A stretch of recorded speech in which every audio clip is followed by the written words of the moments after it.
I still remember when I was very young, the photos by Fulvio Roiter.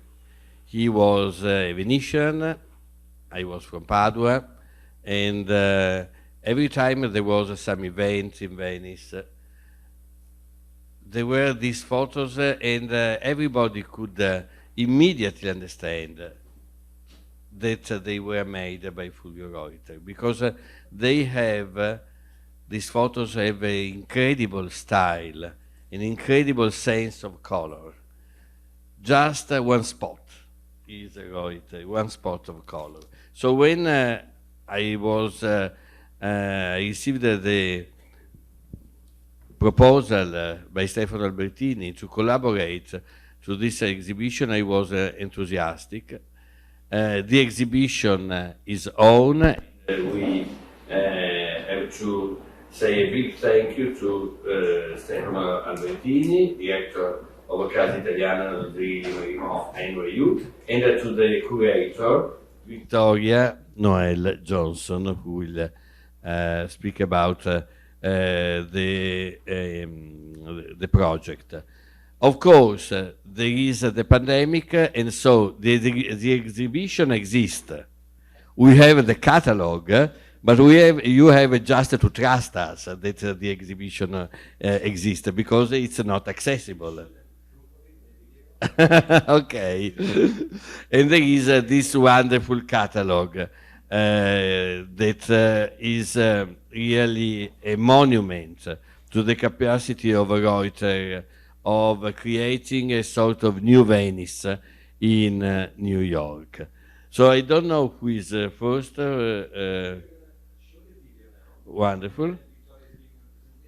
Exactly. And at this point, I will leave you the floor.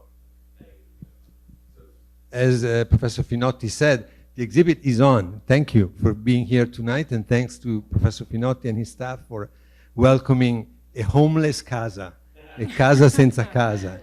As you know, we are still closed, and NYU doesn't allow us to have public events, and therefore the director opened the doors and his heart to allow us at least to talk about this exhibit with real people in person, and we are very grateful for this. And it's a sign of the collaboration that has historically united our institutions, and even more so now with, under his directorship. When Victoria Noel-Johnson proposed to us this exhibit about September 11, in the anniversary, we were still in the middle of the pandemic. We didn't know how things were. And it was one reason why we decided to do it anyway. I said, I want these photographs at the Casa on September 11, 2021, no matter what. Then the exhibit is true, it's not open to the public, but our students come in contact with it every day, our faculty, because they can come to class. And to me personally, it has been a great way of starting my day, walking through the hall of the Casa and being surrounded by this New York that in part doesn't exist anymore, but that is very connected to my early memories of the city, and in part it's still there. And this dialogue between the people that are always present in Roiter's photography and the buildings, between the natural lines of the human face and the straight lines of the skyscrapers. Now, we're going to roll the video that we produced. It's one of the things that we do, since we cannot have people there. We try to come up with creative idea on how to give you some sense of what the exhibit looks like. So we're going to roll the video. It's only a few minutes, and then Victoria is going to present.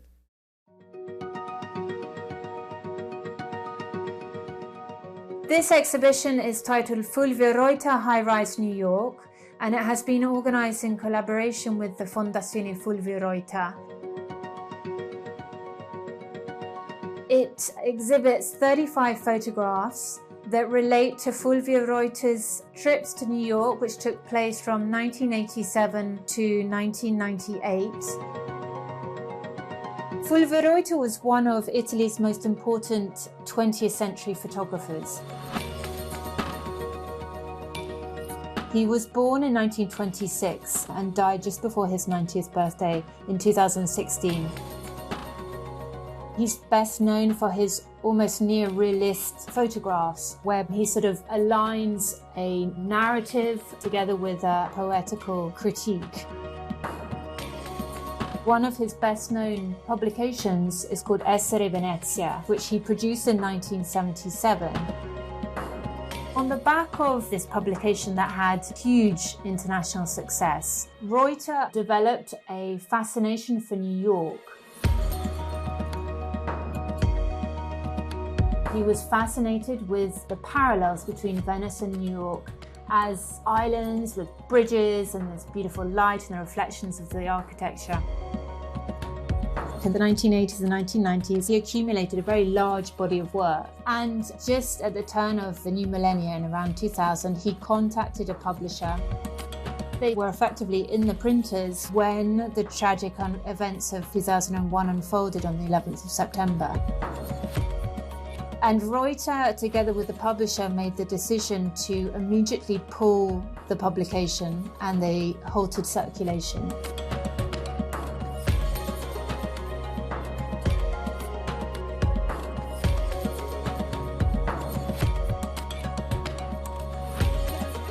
The selection of 35 photographs really focuses on two aspects.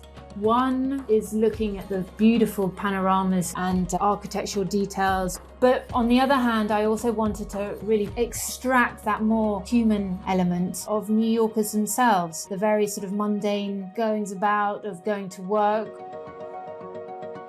The title itself, High Rise New York, looks towards the high rise of New York's skyscrapers in general, but also of New Yorkers themselves in the aftermath of 9/11 and the COVID pandemic.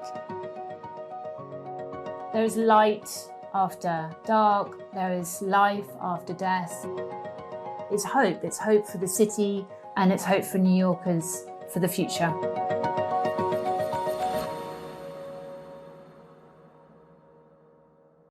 Video was realized for us by Owen Film, that are the same people that are here tonight to record the event, and we thank them also for their artistry and their intelligence with which they participate in our mission through their video making.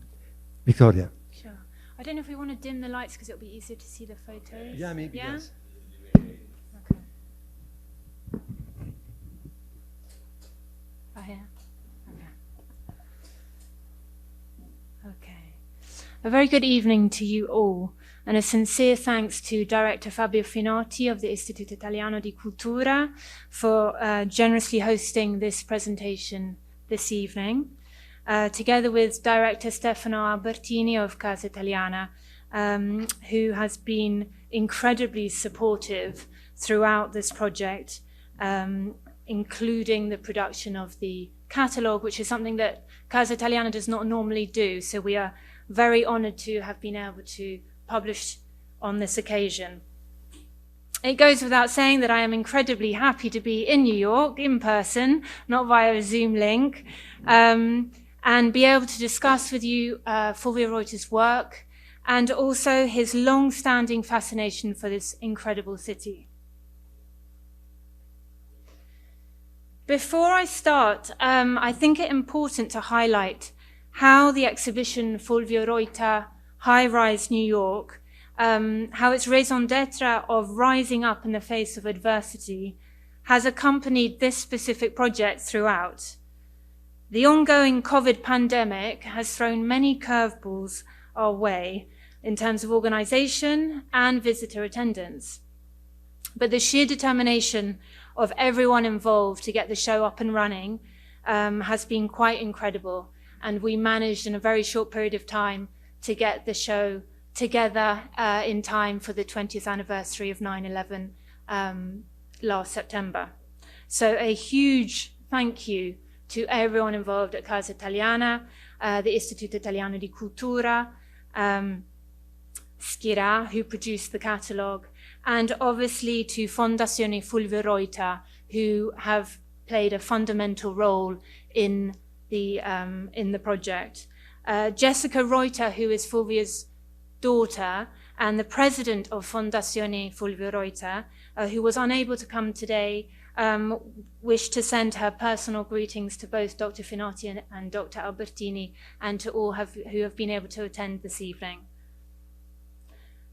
The words challenging and challenge are applicable to Fulvio Roiter's own story in relation to his body of New York work. 35 examples of these photos are currently exhibited at the Casa Italiana. Such words could also be described regarding his decision to pursue a career in photography and the adventurous path that his career would take, including his intention to publish an impressive book of striking images of New York on the eve of 9/11 itself, which I will detail in due course. But first of all, a few quick facts and figures about Roiter, whose career as a photographer could have very easily taken a different course had he not insisted on pursuing his passion for photography. Born in 1926 in the Venetian province of Meolo, about 30 kilometers outside of Venice, Roiter initially qualified as a chemical technician, in line with his parents' ambitions that he forge a career in science. However, it was not long before his emerging interest in photography overruled such plans.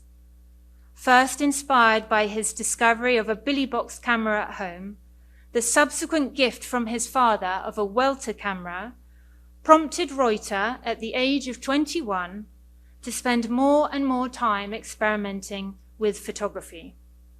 And the following year, in 1948, proved decisive for his development when he met Paolo Monti, the acting secretary of Venice's La Gondola, a recently founded photography society with whom he collaborated until 1952. In 1953, Roiter embarked upon his first work trip to Sicily, an experience that would mark the beginning of his professional career. Guided by advice from Monti, together with a pledge made by Roiter to his father that he would abandon photography should the Sicilian assignment prove unsuccessful, he spent a month traveling around the island on a Garetti Mosquito bicycle, taking photographs at will. Several of these were selected for publication later that year, and his father's hopes of a career in science for his son had now been permanently dashed. The subsequent publication of Roiter's complete body of Sicilian work in the Swiss magazine Camera in January 1954 secured his place on the international stage. Towards the end of that same year, Roiter published his first solo volume, Venice at Water Level, with a Swiss publisher, a book that constituted their first monograph of an Italian photographer's work. It proved so successful that they proceeded to commission another publication from Roiter the following year, entitled Umbria, Land of St. Francis. Its success resulted in Roiter being awarded the prestigious Prix Nadar in 1956, an annual prize awarded for a photography book. Roiter's travels soon took him to Brazil in 1957, a 9-month experience during which he witnessed the birth of Brasilia. He would later classify this trip as a watershed moment in his career. The photographer's relentless search for eye-catching images inspired him to travel to distant countries that were often hostile in terms of accessibility and safety. And these included Amazonia in 1959, Persia in 1964, Turkey in 1965, Mexico in 1966, and Lebanon in 1967. And these were followed by numerous trips to equatorial Africa during the 70s and European countries from the 1960s onwards. But notwithstanding his frequent trips abroad, it was Venice, his adopted home, that remained the focus of Roiter's lens and a source of constant inspiration. This is Roiter. His celebrated photographs of Venice captured the beauty and the stillness of the city's waterways, as well as daily life in the city during the 1950s, 60s, and 70s. they soon became synonymous with the city itself. Although his photographic style hails from the school of neorealism, it did not adhere to the dictates of its social vision. Armed with a roller cord and a Rolleiflex, he sought to write with light, the play of reflections produced by Venice's sunlit canals lending themselves perfectly to Roiter's natural disposition as a photographer. His enduring fascination with Venice culminated in the 1977 publication of Essere Venezia, Being Venice. Translated into 4 languages and featuring color reproductions in horizontal format, a particularly unusual design at the time, it became an international bestseller with a sale of over 700,000 copies. Following on from the success of Essere Venezia, Roiter chose to abandon black and white photography in favor of color reproductions. Given Roiter's urge to travel and discover new places, a visit to New York was only a question of time. In marked contrast, however, to the many other cities and countries that he had photographed over the years, his decision to come to New York, in Primus Manhattan, was inspired by both professional and personal choices. First visiting the city in 1984, he proceeded to make several other trips, with the last one taking place in late 1998. Having by now made a name for himself in Italy and abroad for his picture books, and motivated by the extraordinary success of the 1977 publication Essere Venezia, Roiter felt compelled to capture the allure of New York and its inhabitants. He later recalled, "I realized that none of my New York colleagues had done something similar for their city. I thought it right to fill the void. New York and Venice, 2 cities that stand opposed in their concept of living, but actually live by the same magic, with their being made of bridges and of water." Drawing distinct parallels between the islands of Manhattan and Venice, Roiter sought to replicate his earlier bestseller success of Essere Venezia. And with a publisher at the ready in 2001, he began to compile his photographs of New York from his various trips. He was in the final publication stages, as you heard in the video, when the tragedy of 9/11 unfolded, and he halted production immediately out of respect for the victims' families and for New Yorkers. And he chose to archive the project for an entire decade. On occasion of the 10th anniversary of 9/11, Roiter proceeded to publish an edited version of the book with the title World Trade Center Before. Fulvio's rapport with and vision of New York is therefore a fascinating one. His photographs convey the beauty and the strength and the resilience of both the city and New Yorkers, with a sense of poignant immediacy and timeless elegance. Taken prior to 2001, they recall a New York that once was, its instantly recognizable skyline irreparably altered by events just a few years thereafter. Fulvio Roiter High-Rise New York as an exhibition and a catalogue is not, however, a nostalgic nod to that past.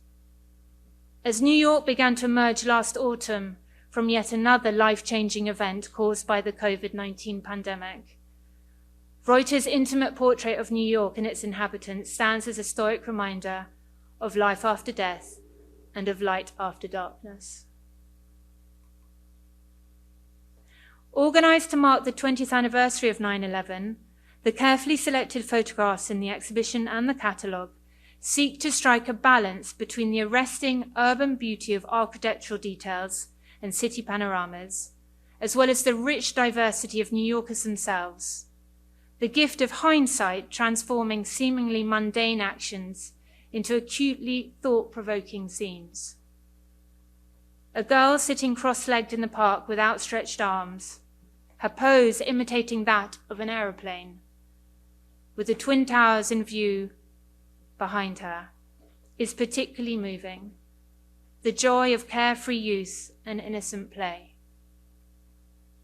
Equally poignant is Roiter's photograph of two young men looking up in awe at the World Trade Center before them. He succeeds in piercing our consciousness, of forcing us to look with fresh eyes and question that which we thought we once knew. They say that habit destroys the eye.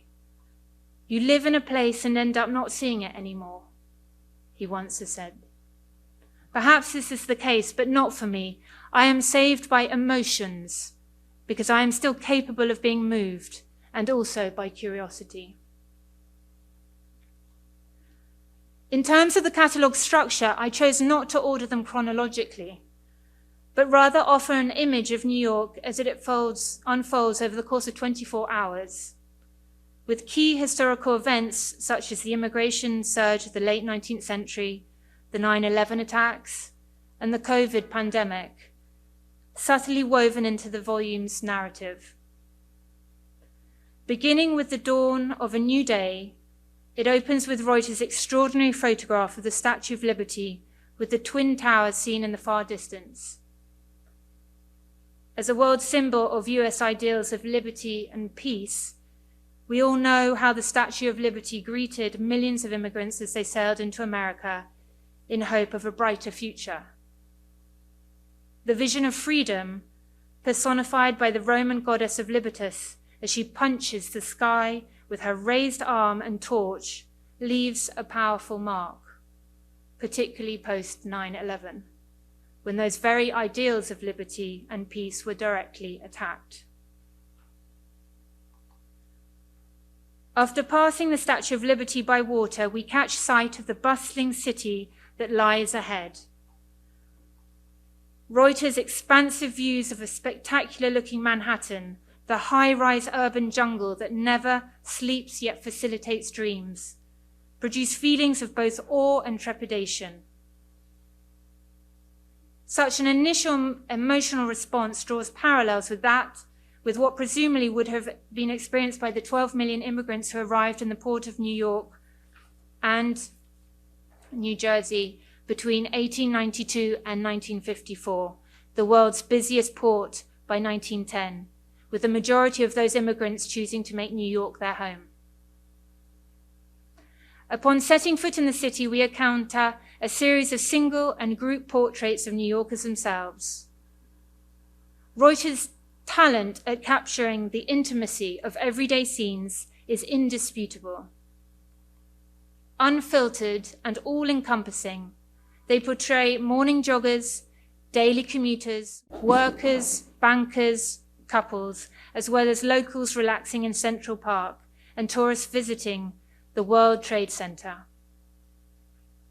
This section in the catalogue is then followed by numerous photographs that focus on the grandeur of the Twin Towers and their immediate surroundings.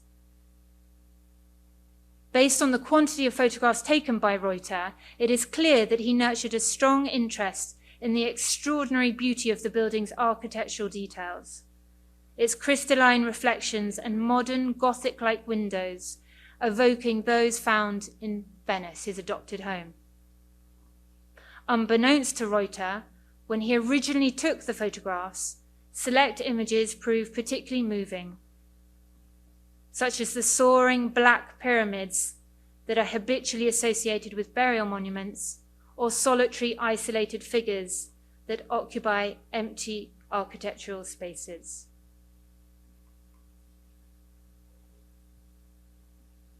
The concluding set of photographs depict New York as the day draws to an end.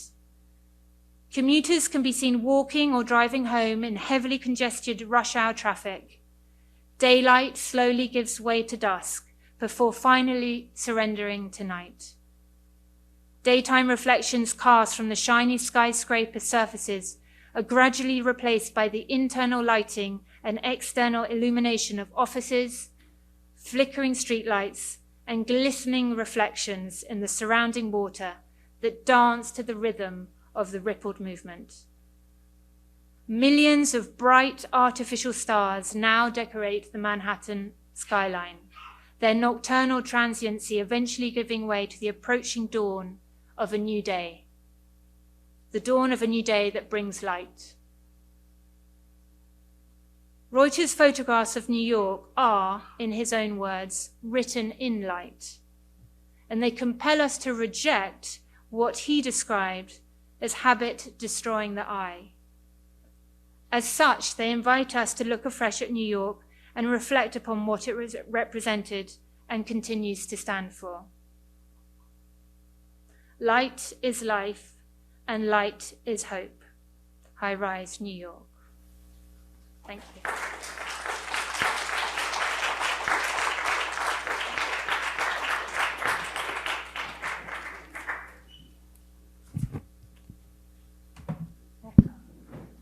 Thank you very much, Victoria, for all you have done for this exhibit, for having the idea of proposing it to us, for conceiving it, for curating it with passion and patience throughout all the obstacles that we encountered, and for this beautiful presentation that was a piece of poetry on top of being art criticism and history of photography, in which Fulvio Roiter occupies a very prominent place, as we understand. We are going to be a very informal format. I know that you have also questions for us, not only replying. Sei preparato, direttore? Meglio così, va bene.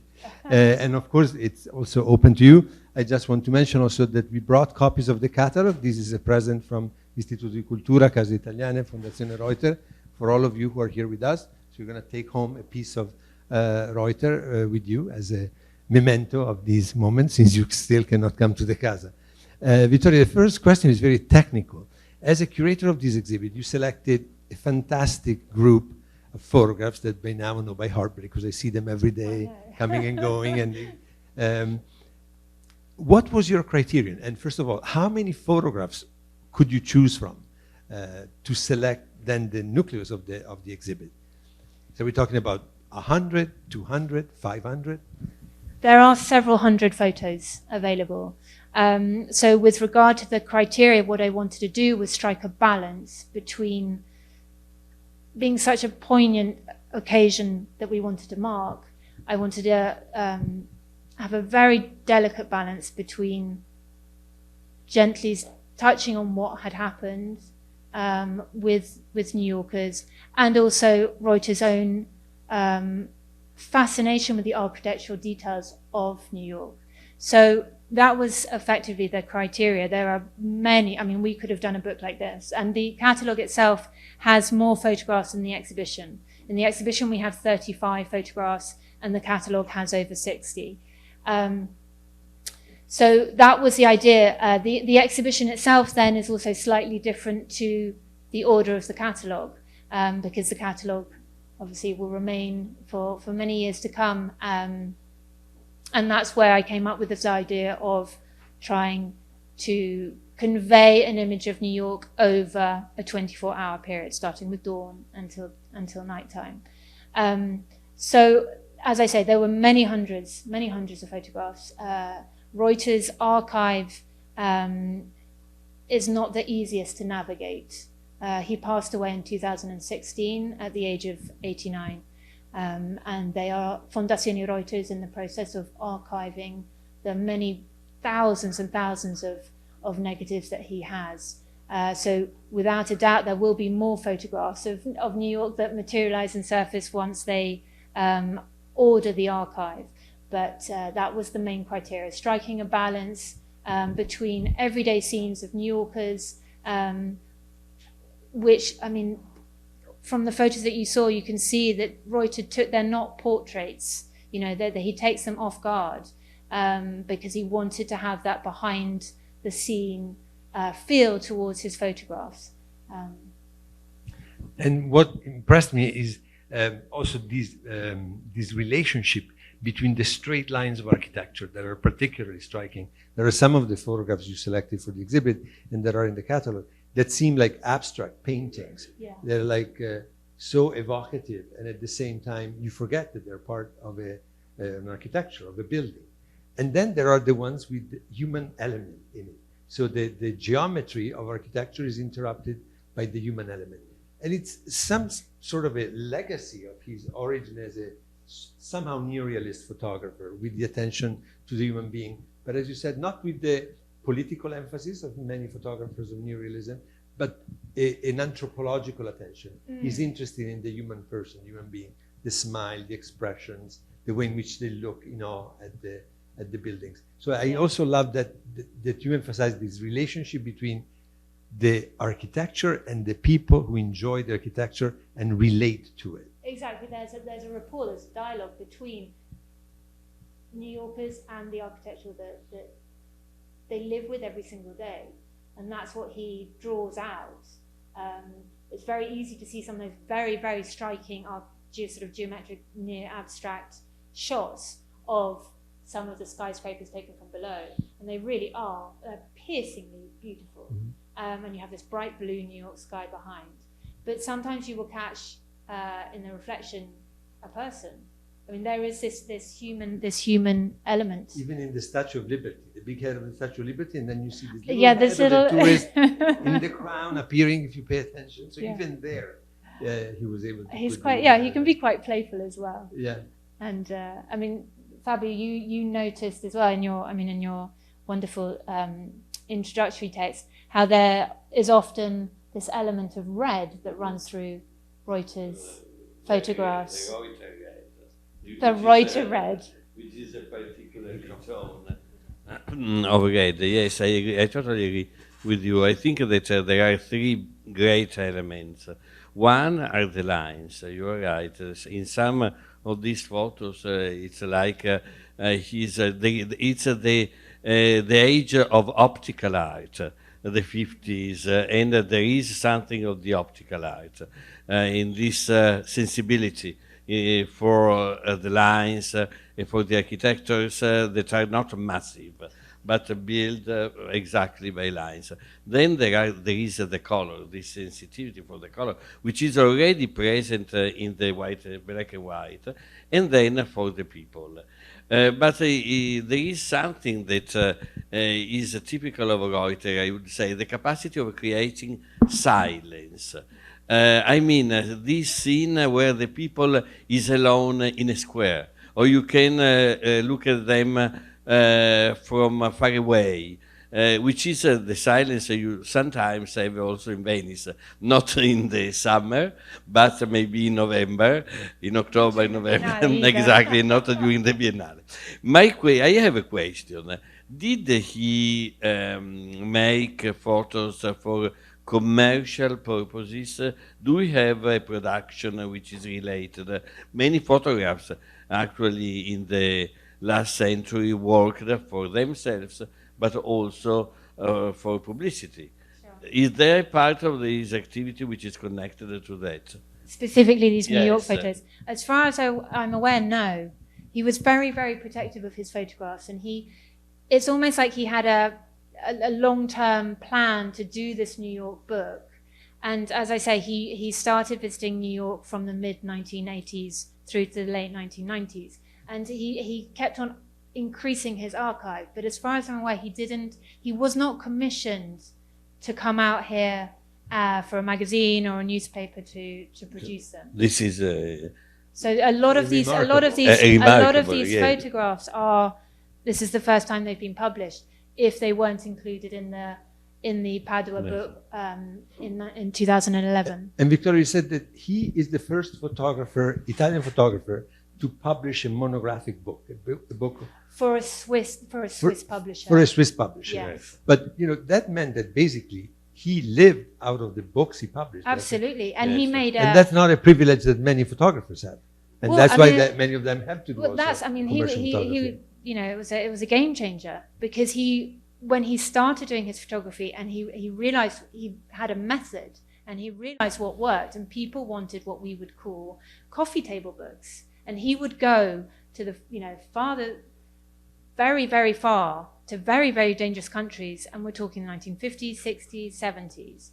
And he would produce these beautiful books that then you could buy. So there was a hole in the market for that, and he filled it, very quickly, which is why yesterday Venezia was such a hit. Horizontal, right? Horizontal format, which was very unusual at the time. Yeah, I mean that was very novel.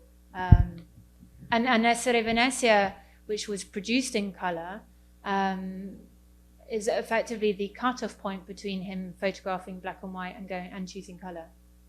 And Victoria, what do we know? You know the daughter, you know the family, you know the foundation. What do we know about his relationship with New York, aside from the photographs? And I have a little story that I want to tell that I heard from somebody who was able to come in and see the exhibit, but that after. What do we know about his relationship with New York? Was it he would come, take his photographs, go away? Did he like it? Did he talk about it with his family? Do we know something about his... We do know that he loved New York, but the family don't actually know very much about his trips. I mean, he would disappear for several months at a time and then come home. And he was very, very protective about his archive, his publishing process. No one would be allowed into his archive. So he was very, very hands-on with his books. He would do the editing, the proofs, the production, and particularly with the color proofs. And this is what really came out with this catalogue, because Fondazione Roiter know how particular he was with choosing his color for the reproductions. And we went with SKIRA, who produced the catalogue. They were slightly exasperated because we went through 3 sets of color proofs with Fondazione Roiter, which is very unusual. You normally do 1, maybe 2, but 3 is pretty unusual.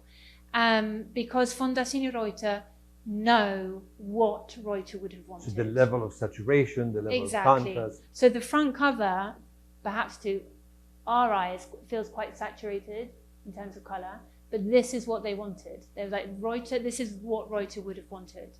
And we also used the 2011 Padua book of New York as the basis of that, because he was still alive when he produced that himself.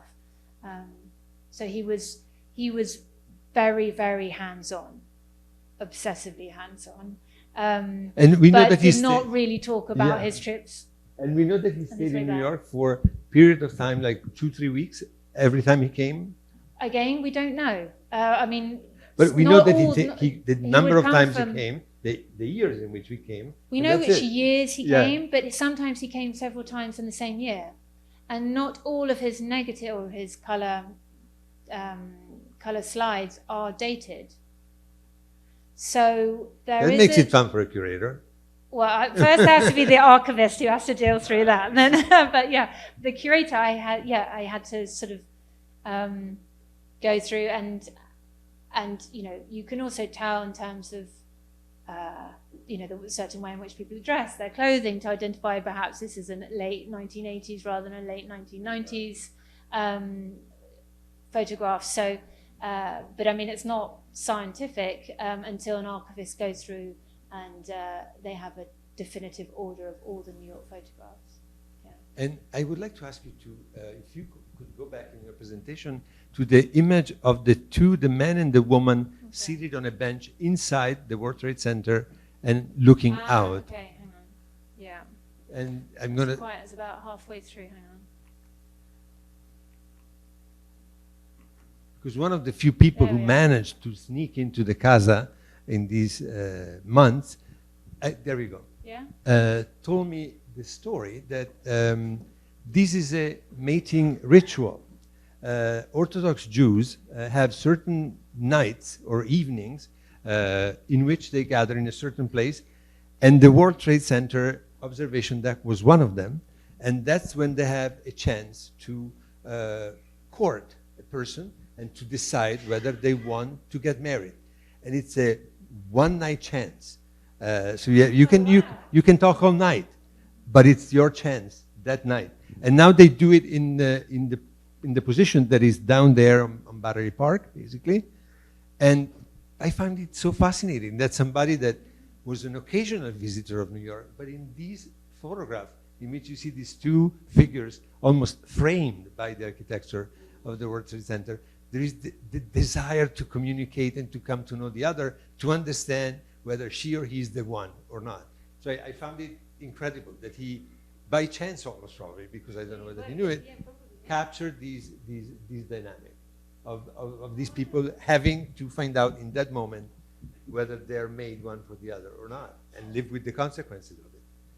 So I think that's another, and aside from the story that comes with it, that I think is beautiful, but his perceptiveness in catching an intense moment, whether he knew what it was about or not, but he understood the intensity of the moment. So it's a testament that he didn't only have the eye of the photographer, but he also had the intelligence of the heart, the sensibility.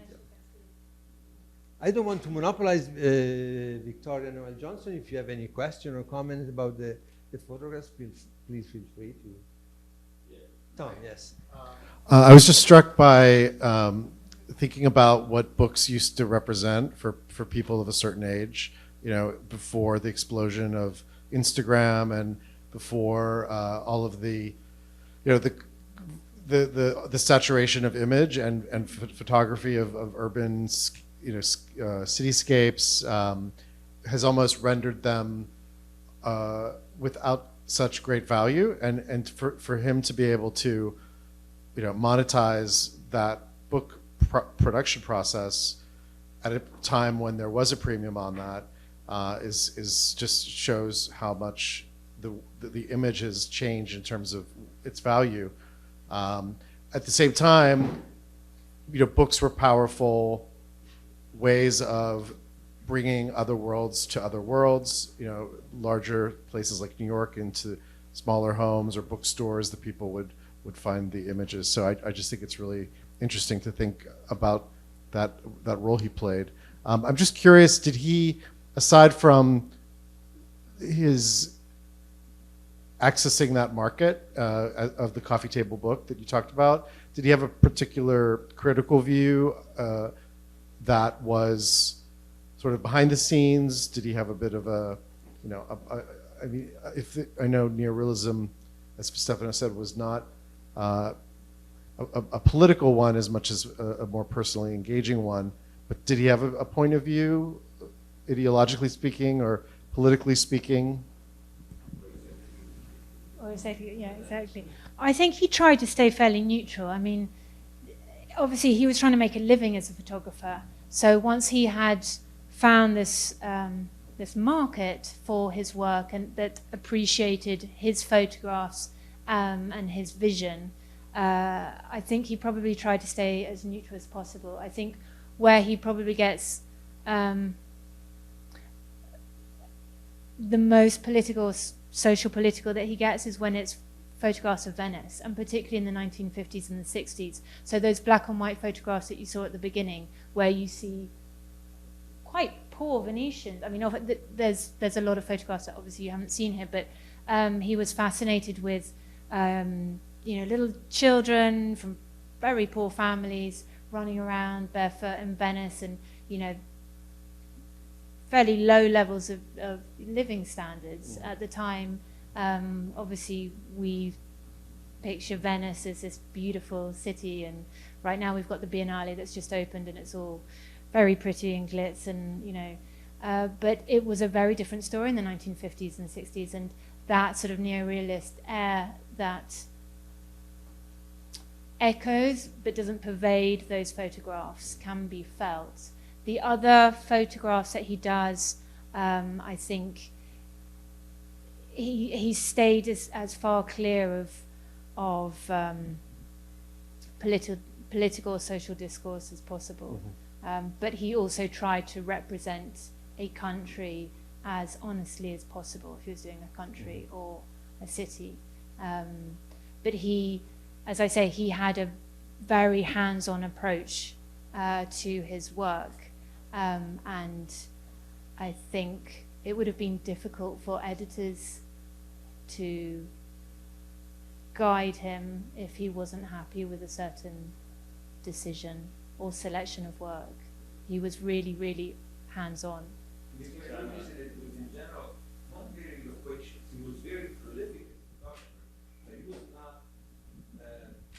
I was saying that he was very prolific as a photographer, and there was a moment in his life basically in which he published a book on a different country every year, but not very loquacious. There aren't statements, or he wrote speeches or introductions. He was very secretive. Yeah, he spoke with his images. Yes. You know, where there are other photographers that speak more than photographing, and he was taking photographs and thinking that his photographs would speak for him, but sort of didn't provide a sort of theoretical context.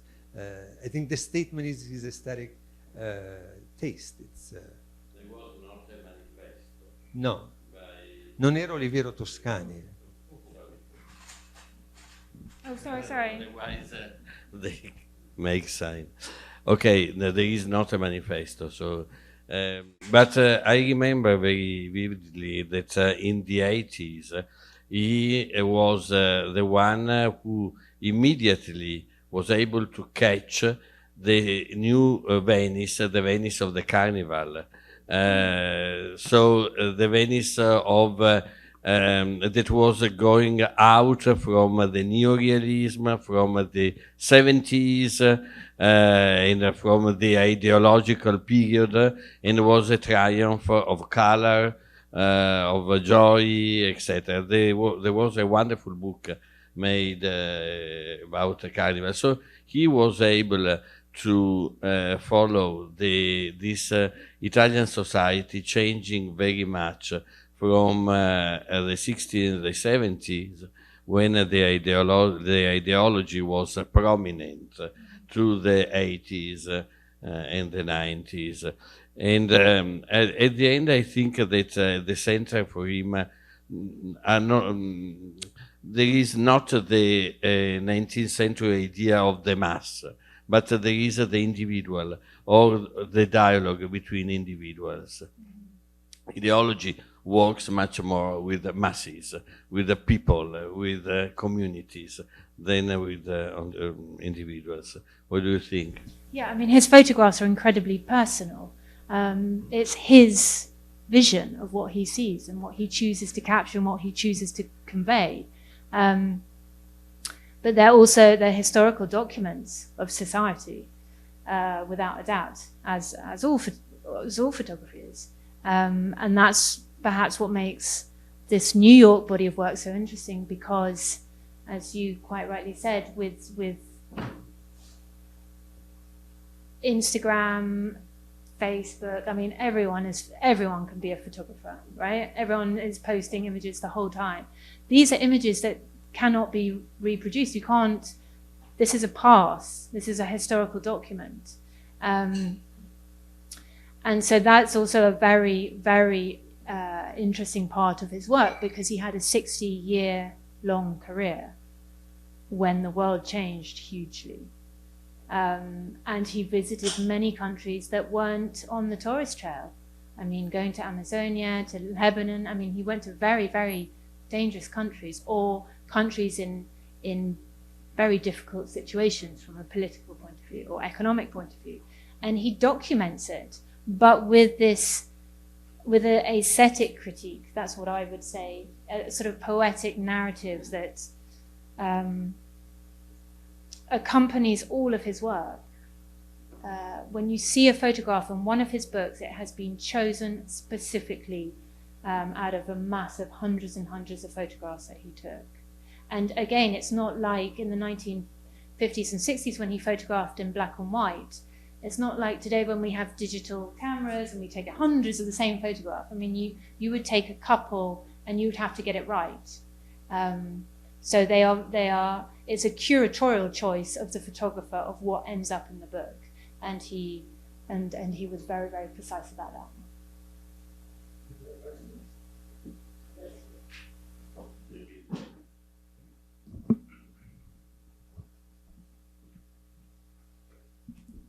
Hi, I have a two-part question. The first question is, was the World Trade Center his focus specifically, or did it just loom so large in the city that it just featured prominently in everything he took? And the second question is, with his interest in architecture and the skyline of New York, was there any plan to take pictures after September 11th and document the changing profile of the city in terms of its architectural development? Thank you, Elizabeth. With regard to the first question, hang on, remind me again the first question? Did he only take the World Trade Center? No, it was not his focus. It wasn't his focus. I think he was naturally drawn to it because of all the architectural details and the beauty of it. But he was there to document New York. Whatever took his fancy, he would photograph because he wasn't there he hadn't been commissioned to go. It was up to him. Anything that interested him, he would capture. The second question, did he have any interest in or ambition of going back to New York after 9/11? As far as I'm aware, no. I think he was so, like everyone, so shocked about what had happened and that New York was not the same, inevitably so, that he chose to sort of crystallize what he had captured, that magic of New York, and archive it until he felt the time was ready for it to be seen again. So it was almost put in, a time capsule for 10 years. I don't think, as far as I'm aware, the family's never told me that he had any desire to come back to New York. And as far as I'm aware, he never came back to New York. So the last visit was in late 1998. He died in 2016 at 89. So naturally, he was quite elderly by that point. But I think for him, New York is what he had seen between 1984 and 1998. And that was to be that was Reuter's New York. Is there a permanent exhibition at the foundation or not? They don't actually have a permanent venue. They would very much like to. I think they're in talks with. It's in Venice. No, it's actually in Rome. It's in Rome, yeah. So Jessica Reuter, his daughter, is based in Rome, and that's where the foundation is based. So, but they would. I mean, they have been. The foundation was founded a couple of years ago, and obviously they want to promote his work as much as possible on a national and an international level, which is why they're delighted to have Reuter's New York body of work here in New York. I mean, they're over the moon and incredibly grateful for this opportunity. When they originally approached me to work on the project, they initially had the idea of Italy, which I mentioned to you earlier, and I said no. This has to go. The contact has to be New York. We've got to somehow find a way to get it to New York. And every cloud has a silver lining. And the sort of COVID pandemic, Stefano and I were in touch a couple of months before the exhibition opened, because I was just like, any chance you want an exhibition. And Stefano quite rightly said, well, look, we've been shut for 18 months, but I think we might be opening again in September. And obviously the hope was that it was going to be open to the general public, as it normally would have been. But I think the catalogue fills that void. Conversation with the director, maybe once it leaves the catalog becomes. Yes, we did. You did, because, yeah, exactly. Yeah.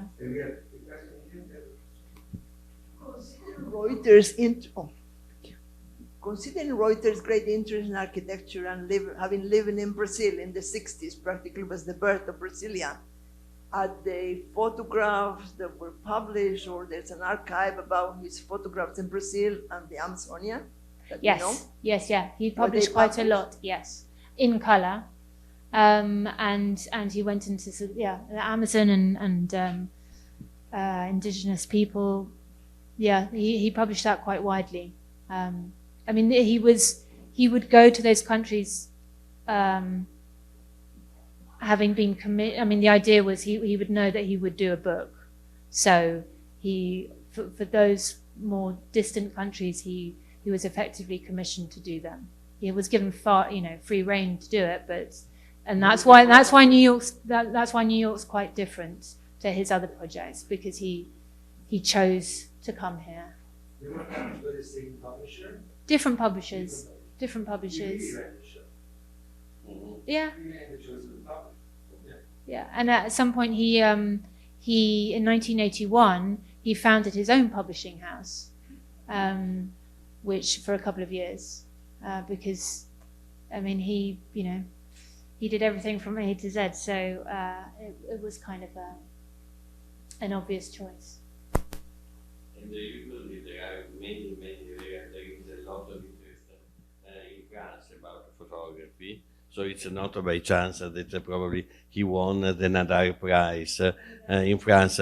Where did he have the most of his exhibition? Italy, France? We know the history of the exhibitions of Roiter. I think that, I mean, the majority have been in Italy, and quite a lot in Venice. Yeah, there was a big retrospective a couple of years ago of his work. So, I mean, he's greatly loved by the Venetians. So, because his photographs have for so long been the vision of Venice. So, yes. Hi, thank you so much for your work. I have a question related to the archive. I was wondering if the family has notified the archive to the Ministry of Culture. It has been vincolato. That's a big question. No, it has not been notificato. Do they have the will to do it, if you know? Well, I think first of all they have to inventariare. They have to archive it. They have to have it all archived. It's a slightly complex situation, but they're not at that point of the ministry getting involved. No.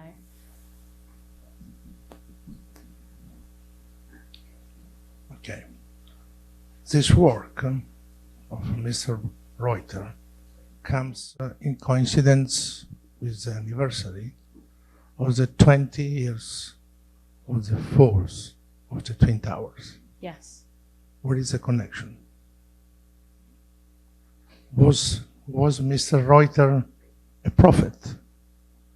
He wanted to crystallize what was New York before, maybe.